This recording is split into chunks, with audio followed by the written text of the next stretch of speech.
So why do people come to you when they want a discount? This video is about how to stop being treated like a commodity because you're not a Happy Meal. Do you find yourself in a position where people are constantly asking you to perform at their events for free, but it's okay because it will be great exposure for you, and they're even kind enough to offer you a free meal in the process? So why do people come to you when they want a discount? They offer you free gigs because they think you might take it.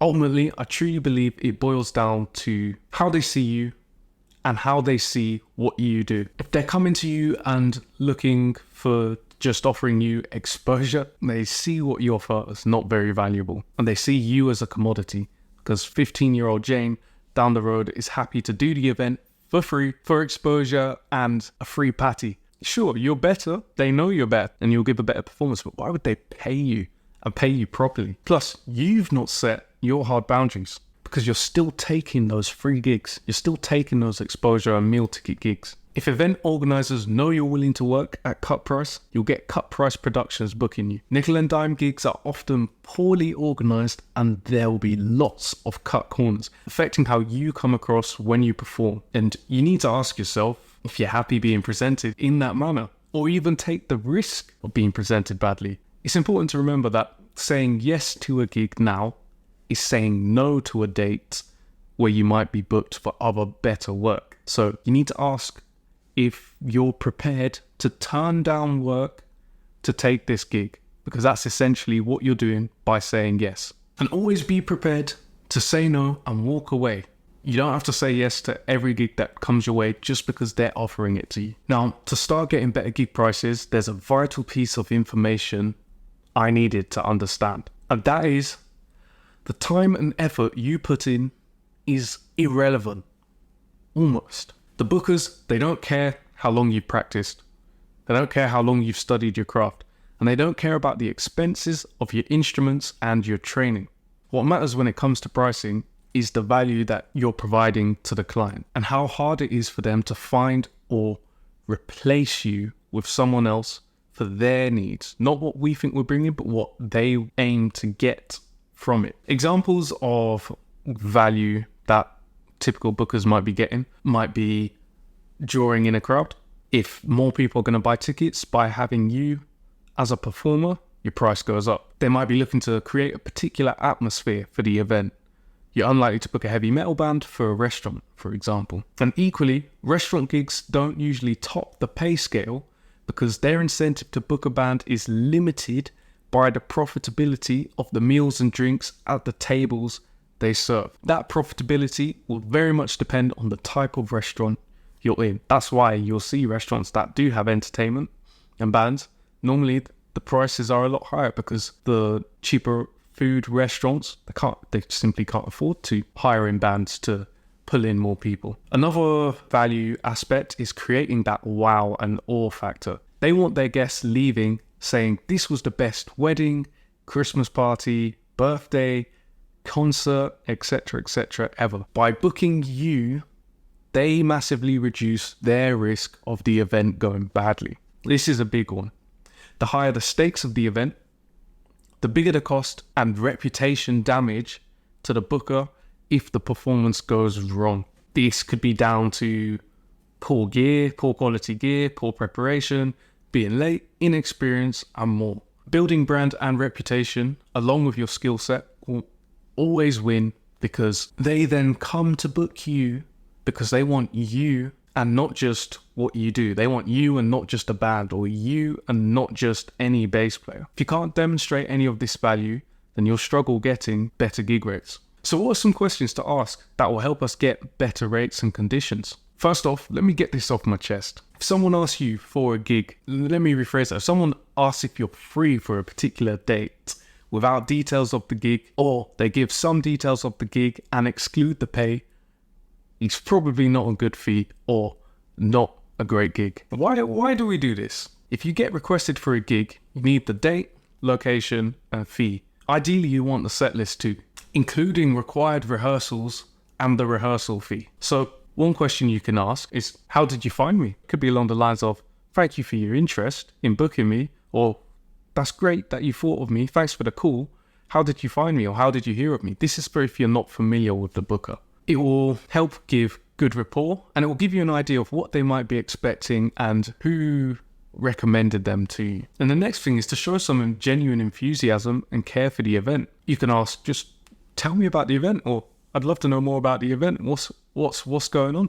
This will help give an idea of the scale and also who's involved. You do want to find out ideally what the event is for, unless you've already been presented with great gig fee and location. But yeah, no, you do want to find out what the gig is for, because you might then find out, oh, the fee was good because the gig was massive and actually everyone else on the gig is getting paid 2-3 times what you're getting paid. It's in these kind of early on conversations before you say yes that you can actually negotiate, and you should negotiate booking terms, such as like you can start talking about like payment. Is payment in advance? Is it deposit? Is it on the day of the gig after the work is done? Is it 30 days? Accommodation, the gig's far, is accommodation provided, and cancellation fees. It's also good to find out the venue and get a scale for capacity of the venue, or like how many people they're providing for. It just gives you a better idea of what's going on, because people will take advantage if they think they can. And then if they've not already told you the gig fee, ask what's the gig fee on this gig. You'll either be told a number, you'll be told it's good exposure and be asked to do it for free, or they're going to ask you, what's your rate? This is where you can start to have fun. So handling the what's your rate question. This can be an awkward stalemate. So here's a way I've dealt with it in the past. First thing you can do is give a range. So you could say something along the lines of, typically my rate is between £300 and £1,000, depending on the scale and scope of event. So let's work out if this event would be a good fit. Your rate should be a true rate, but again, you want to give a range, because it's not going to be the same for every event. You can use the gig info that you've already heard to give a range that you'd be happy charging for this sort of event. The risk with this is the client's budget was much higher than your rates. You'll know this if they immediately snap you up at any rate in your budget. If they snap it up and be like, yep, we can do this, that's great. If they push back on the price, try this. Now, this is only if you're really confident on what you deliver and can back it up. I'd love to know, why specifically did you request to book me? And this will give you more info. They'll either tell you, oh, you were recommended by someone that we trust. They might say, oh, we found you on Instagram and thought we'd message you. It gives you a bit more context. Depending on the situation, you can also ask, what's the ultimate reason you want a band, singer, photographer, whatever it is you do at this event. And then you can ask a follow-up why, for them to dig in a bit more about what is their motive behind booking what you do in the first place. A great follow-up question on the back of this is, what's the cost of getting this wrong? You can actually help on this and identify areas for them. They'll likely be taken aback a bit and have not thought about it before. So this could be like ticket refunds, or people not even buying the tickets in the first place, have an event that's undersold and looks empty. It could be your reputation gets damaged as a result of throwing this event rather than strengthened. Maybe people start to see the brand more as poorly organized and not as professional. Or it could even be, and to be honest, this one's probably worse, is that the birthday party was ruined by bad DJ, bad musician, band, etc., etc. Normally, these reasons will tie into status, reputation, how that person is perceived by others, and especially others that they care about, or it will be tied to a financial cost, or both. So if you can, it's great to get some numbers on this. You would say it's fair that getting this wrong could cost you X amount. It could cost you thousands to get this wrong. And they'll either give you a yes or no, or they'll give you a roundabout answer. And once you start there, you can kind of identify what the pain points are for that particular buyer. What is it that they're actually concerned about, and what is the value for them for booking you for this event? With that in mind, what do you think would be a fair price to pay? At this point, your booker should know that you're not going to be someone that they can pull the wool over their eyes of. They're either going to give you a straight answer or go back and forth, and now you've got something to base and price anchor with.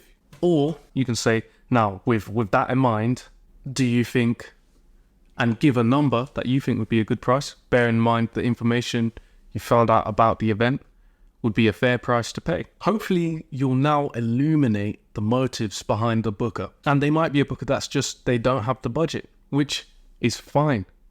but you don't have to take the gig. One-off events have a bigger price attached to it because the risk of getting it wrong is much greater. And that's a key part to understand. When you understand that they're not paying for your physical playing, they're paying for the status of having the amazing party. They're paying for guests having an amazing time and being wild and just in their feelings. They're paying for not having an awful band that people can't dance to. Sorry. That's what it is. They're paying for not ruining the wedding. Unfortunately, as humans, we're driven much more by negative feelings and emotions than positive ones. So we can definitely pull out the positive and the desires, but sometimes we need to touch on making sure that they're actually aware of the costs of getting this wrong. Sometimes people don't actually think about that. They've not actually looked at what would happen if we did get this wrong. And actually, it would be more costly. We've all done it before, buy something cheap and it breaks on us 2-3 weeks later or in the first use. And then we have to go out and then spend money on the expensive thing to put it right in the first place. Or we do a cheap fix that actually makes the problem worse.